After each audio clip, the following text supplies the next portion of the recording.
నమస్కారం. ఈరోజు మనం జూన్ 2025 తెలుగు క్యాలెండర్ గురించి మాట్లాడుకుందాం.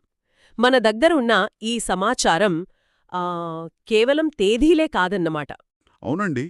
ఇందులో పండుగలు, తిథులు, నక్షత్రాలు ఆ ఇంకా చాలా వివరాలున్నాయి కదా. అవును, పండుగలు, తిథులు, నక్షత్రాలు, వర్జ్యం సమయాలు అన్నీ. ఈ నెలలోని ముఖ్యమైన అంశాలను కొంచెం లోతుగా తెలుసుకుందాం. తప్పకుండా. ముందుగా చెప్పాలంటే ఇది శ్రీ విశ్వాసువు నామ సంవత్సరం, ఉత్తరాయణం, గ్రీష్మ ఋతువు కాలం. అంటే జ్యేష్ఠ శుద్ధ షష్ఠి నుంచి ఆషాఢశుద్ధ పంచమి వరకు వస్తుందిది. అవును, సరిగ్గా చెప్పారు. అలాగే శాలివాహన శకం 1947, విక్రమశకం 2082 వివరాలు కూడా ఉన్నాయి. ఇది హైదరాబాద్, తెలంగాణ ప్రామాణికంగా చేసిన క్యాలెండర్. ఓ, హైదరాబాద్ బేస్డ్ అన్నమాట. సరే, ఇందులో ప్రతిరోజుకి తిథి, నక్షత్రం ఎప్పుడు ముగుస్తుందో కూడా ఇచ్చారు కదా, ఆ సమయాలతో సహా. అవును, తిథి, నక్షత్రం ఇవి రెండు పంచాంగంలో చాలా ముఖ్యమైనవి.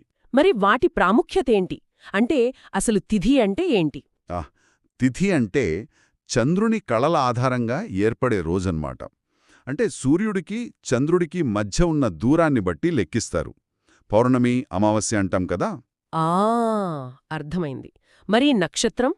నక్షత్రం అంటే ఆ రోజు చంద్రుడు ఆకాశంలో ఏ నక్షత్రకూటమి దగ్గర ఉన్నాడో చెప్పేది. మొత్తం 27 నక్షత్రాలుంటాయి. ఓ, వీటిని శుభకార్యాలకవి చూసుకుంటారు కదా. అవును, సాంప్రదాయికంగా చాలామంది రోజువారీ పనులకు, ముఖ్యమైన నిర్ణయాలకు వీటిని పరిగణలోకి తీసుకుంటారు. అలాగే వర్జ్యం సమయం కూడా ఇచ్చారు. అంటే ఆ సమయంలో ఏ పనులు చేయకూడదా? అవును, సాధారణంగా అలాగే భావిస్తారు.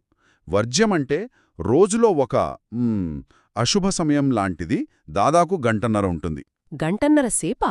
అవును, ఆ సమయంలో కొత్త పనులు, ప్రయాణాలు అలాంటివి మొదలుపెట్టకపోవడం మంచిదని నమ్మకం. ఇది కూడా గ్రహస్థానాల బట్టే లెక్కిస్తారు. అర్థమైంది. సరే, ఇక ఈ జూన్ నెలలో వచ్చే ముఖ్యమైన పండుగలు, ఇతర విశేషాలు చూద్దామా? చూద్దాం. నెల మొదట్లోనే జూన్ 2న తెలంగాణ రాష్ట్రావతరణ దినోత్సవం ఉంది. అవును, అది చాలా ముఖ్యమైన రోజు రాష్ట్రానికి. తర్వాత జూన్ 7న బక్రీద్ ఉంది. అది ప్రభుత్వ సెలవు దినం కూడా. తర్వాత జూన్ 8న మృగశిర కార్తె అంటున్నారు. అదే రోజు ఇంకేదో ఉంది కదా. అవును, తిరుమలలో శ్రీవారి జ్యేష్ఠాభిషేకం కూడా జూన్ 8నే ప్రారంభం. అది 10వ తేదీ వరకు జరుగుతుంది. ఈ కార్తెలు అంటే ఏంటండి అసలు? జూన్ 22న ఆరుద్ర కార్తె అని కూడా ఉంది. కార్తెలు అంటే సూర్యుడు ఒక్కో నక్షత్రంలో ప్రవేశించే కాలం అన్నమాట. సూర్యుడు మృగశిర